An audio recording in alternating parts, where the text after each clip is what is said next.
Let's talk about the face frames. This is really the most important part of a cabinet because this is the part that you see. And if there's any part of a cabinet where you want to do nice woodworking with tight joints, it's this part of it, because this is what you're going to judge the quality of the cabinet on. There are multiple ways of putting face frames together. I use a super modern method for mine, which is pocket hole screws. So that's how I put my face frames together, and I use a jig. In fact, it's behind the camera here. I have a jig that I've had for, I don't know, 18 or 20 years. It's an aluminum pocket hole jig. I've drilled thousands of pocket holes with this thing. I don't know if they still make this model, but most people today buy a Craig. We have those at work. They work great. And really, pocket hole, this is the only, in my opinion, the only good application for pocket holes is to build face frames for cabinets. They're really not that strong. You know, I use screws and I glue them and they work, but they're not a high quality connection. I wouldn't put a workbench together with them. I wouldn't put furniture together with them.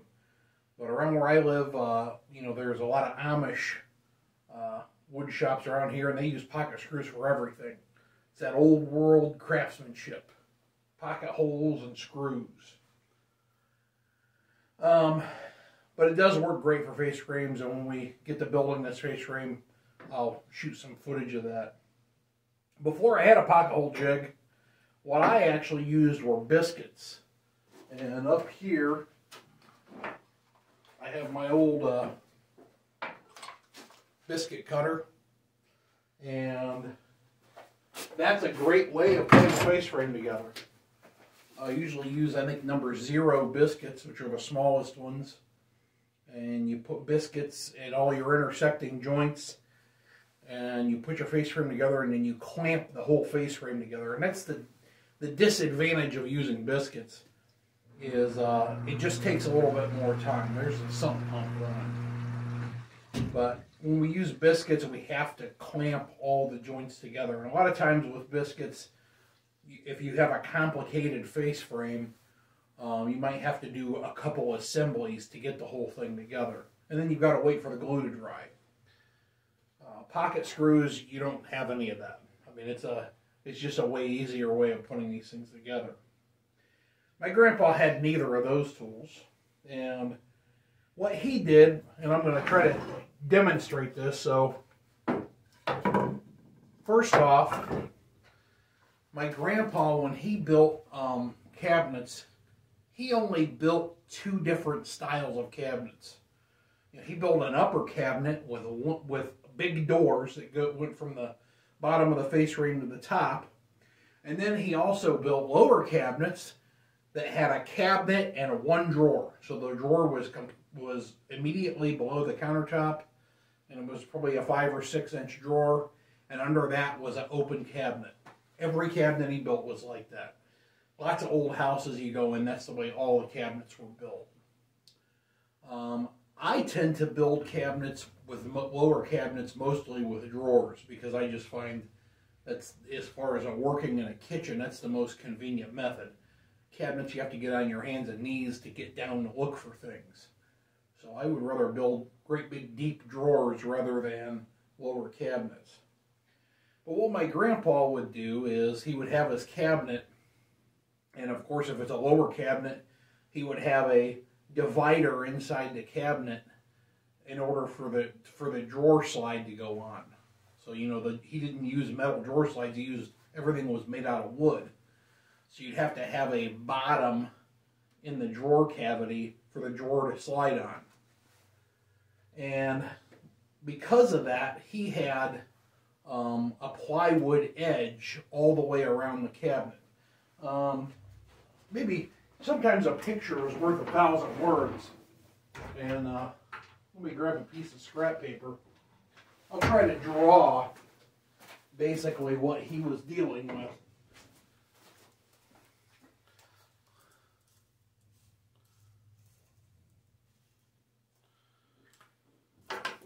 So this might be like his lower cabinet. You know, there's the drawer, and there's the lower cabinet. Of course, this is totally not the scale. But the idea is he put a face frame around this and over this. And he always had a solid plywood edge to fasten his face frame to. So today, I build a face frame. I build the face frame, you know, off of the cabinet. I'm going to build this one right here in the shop. And then I apply the entire face frame to the cabinet.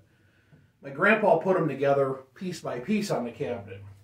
So if this was the edge of the cabinet here, and this was my trim, he'd just apply it directly to it and nail it on. And if he had a place where, let's say he had a big upper cabinet with multiple drawers, and he had a vertical piece of trim meeting a horizontal piece of trim, what he would do is he would toenail that. You can see I've got 2 toenails started here. He would toenail that intersecting piece of trim together. So that's, if you've not done a lot of toenailing, that's easier said than done. Toenailing is definitely a skill you have to learn. The thing that makes it a lot easier is if you drill pilot holes, which I don't know if my grandpa ever did that or not. I've heard other guys talk about how good my grandpa was at toenailing things together. It was something that was in his skill set. He could toenail anything together. But, so he would take, you know, if his cabinet was like this, and let's say this is the inside of the cabinet, and it's intersecting like this, and here's his face frame. Well, he'd obviously nail this face frame to the cabinet here and here, and then where they intersect, he would just make nice tight fitting joints, and then he would take and toenail this thing together just like this, and then he would take a nail set, because the nails are going to be a little bit proud, and he just set those nails down in.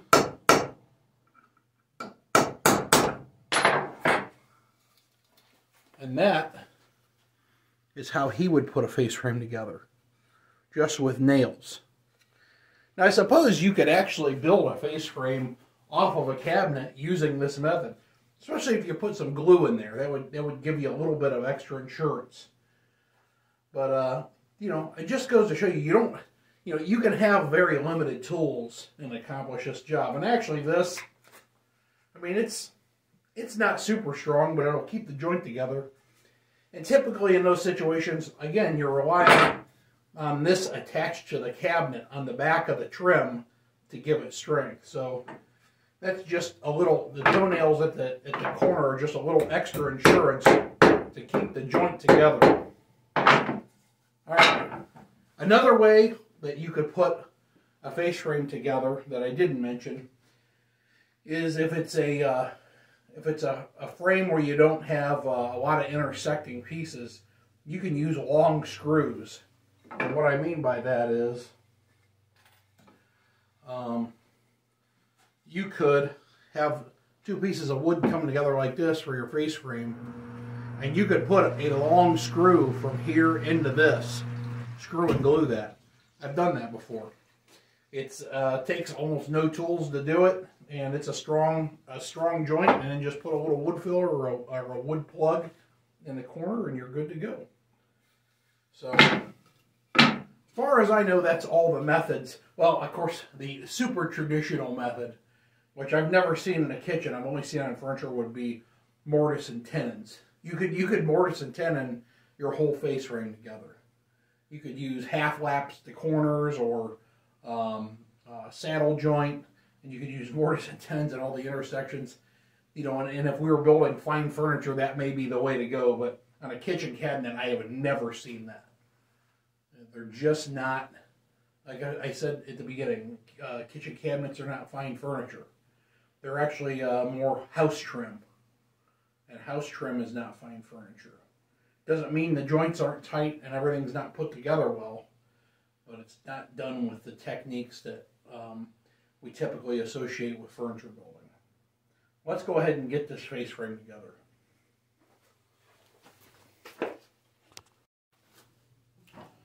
There's probably 1,000 different videos out there showing face frames being put together with pocket screws. And it's a pretty simple process. I use glue with mine, so I'll glue each joint. It's a pretty basic construction. It's I guess what I'd call a modern construction, because it's really only been popular probably for the last 20 years or so. Previous to this, pocket holes have been around for a long, long time. In fact, I've taken apart furniture from the 30s that had pocket holes in them. But the ability for the home craftsman or whatever or the amateur to make pocket holes has only been around for probably 20 years or so. So we'll go ahead and get to it.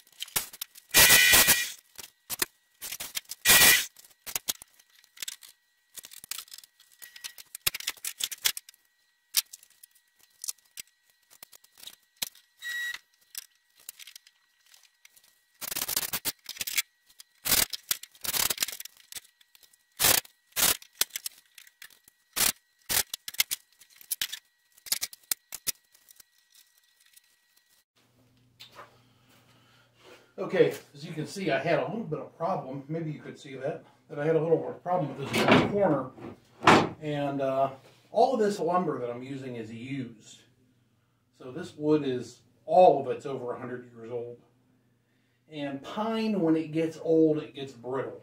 So sometimes you run into some problems with cracking, different things. And that's what I got in this corner. Had a lot of problems here getting this one joint together, but it's got some glue in it, it's got screws in it. Once everything sets up, it'll look just fine once it's sanded out. So now we're ready to put our dividers in. So we've got our basic face frame together here, you can see, screwed and glued together. And now what we've got to do is we've got to figure out the spacing for our 3 drawers. So here's our material for that. And I'm gonna figure out the spacing off camera, and I'll turn it back on to do the assembly part of it. Okay, so how are we gonna measure these intermediate pieces that go between the drawers on our face frame? And I'm going to tell you that we're not going to measure, because measuring gets you in trouble. So even the width of this face frame, I took these top boards, I took them up to the cabinet, and I marked the width of the cabinet on the face frame. I did not measure it. These pieces here need to go in between these 2 pieces of face frame. I'm not going to measure that, because if I measure that, I'm gonna measure it wrong. So what I'm going to do is I just barely get this started on the edge. I put a little pressure on it, go underneath and mark it. Same thing over here. Put a little pressure on it, I go underneath and mark it. Now I know exactly where to cut. I've also numbered all of these pieces where they go. So when I go to assemble this, since each of these pieces is cut for its position, I want to be able to put it back. And I know that they're all supposed to be the same, but you know, there rarely are. So, you know, this isn't woodworking is not machining. So, you know, we're not as precise as we would be if we were building, let's say, an engine or something. So woodworking, there's always a little bit of material differences, and you need to allow for those things. But that's how you precisely mark these. I'm going to do the other side, and then I'm going to cut to those lines, and then I'll be back and we'll assemble them.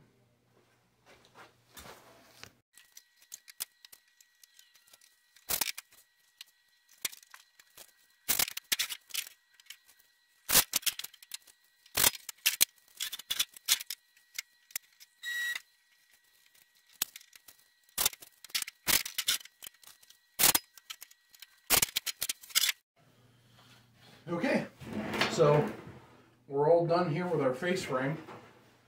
And it's going to need a little sanding here and there. Not everything is perfect on it. I'm building this all, like I said before, this is all old recycled wood. And that always presents some challenges. The one challenge it doesn't present is financially, because it's free. This was the flooring that I ripped up out of that bathroom. So I really don't have anything in it at this point, except for maybe some dull saw blades. The next thing I'm going to work on here, I'll work on this off camera, is I'm going to prepare the wood for the drawer fronts. And that just means I'm making that out of this old flooring too, so I've got to glue it up. I've got to run it through the planer, and then I'll come back and we'll size those to fit the openings. And I guess we'll see you in just a second. Okay, here are my rough drawer fronts cut out. They still need cut to length and cut to width. As you can see, some of these are pretty ratty looking, because like I said, this was old flooring I tore out of the house. And we'll fill in all the nail holes here as part of the finishing process. And a lot of this will kind of blend together and it'll look a little bit better, but the black spots you're never going to get rid of. But all of the material kind of looks like this in the house. So I guess the thing is it all kind of blends together. So the first thing I'm just gonna show you, I'm gonna mark one of these out, and you can see how to mark a drawer front out. Okay, we'll go through how to mark one of these out. I think if you see how to do one of them, there's no reason for me to go through this on every one of them. I don't want to measure, but I'm going to have to measure. I'll explain that in a second. So what I want to do is I'm going to fit this drawer front to fit inside of this opening here. And I want it to have a 1/16 of an inch reveal all the way around. So what I'm going to do is I'm going to get it bumped up against my face frame the very best that I can, and get it as high as I can. And I'm going to go underneath and I'm going to mark it.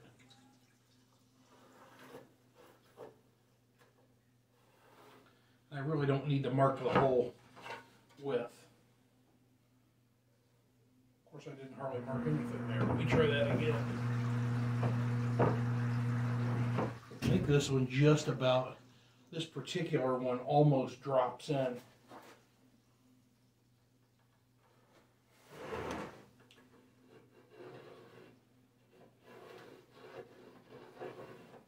It does. But here, I'll move this over here so we can see our pencil line here. Here's our length. And this little line here is the width. And what we're going to do is I'm going to use the tape measure here to subtract 1/8 of an inch from each of those. So on both sides, that'll give me a 1/16 inch reveal. So I just take the tape measure, I drop 1/8 of an inch there. I come up here, I drop 1/8 of an inch here. And for my width, I actually am gonna measure. Well, it's an in-between measurement, so I'll just cut to this line. That's gonna be my width. Width and length. And I'm gonna call this drawer front number 2. I'll put a little 2 over here. And that's how we're going to go. So that's how it's all done. We mark every one of these out that same way. And then we'll turn on the table saw and we'll cut all of these to these lines I've drawn. And they will fit in perfectly, and they will have exactly a 1/16 inch of reveal. All right, let's get to cutting them.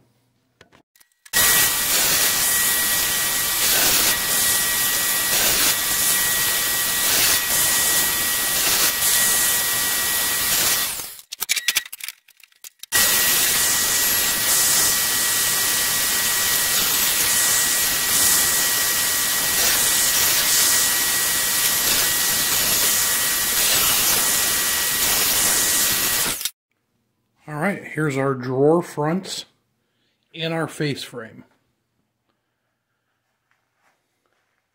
Not terrible.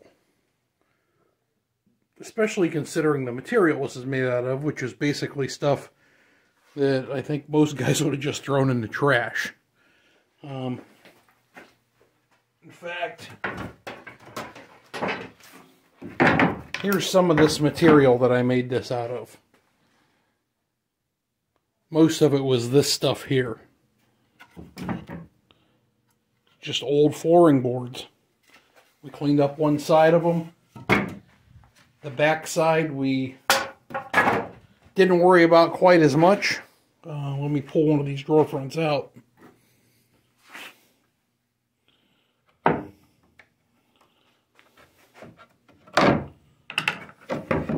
So you can see what the back of the drawer looks like. Of course, that's going to be, that's really not going to be visible.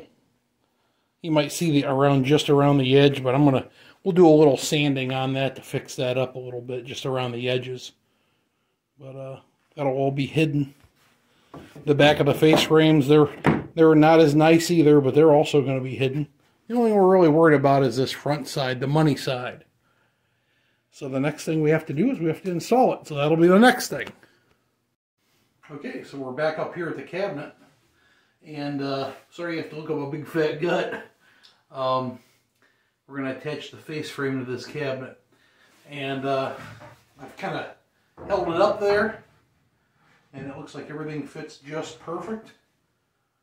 As we expected it would. And what I'm going to do is I'm going to put glue on the cabinet face. And then I'm going to put this on with nails. So I'm just going to go ahead, we'll speed up the video so you can watch me do that, and we'll stop and take a look at it when we're all done.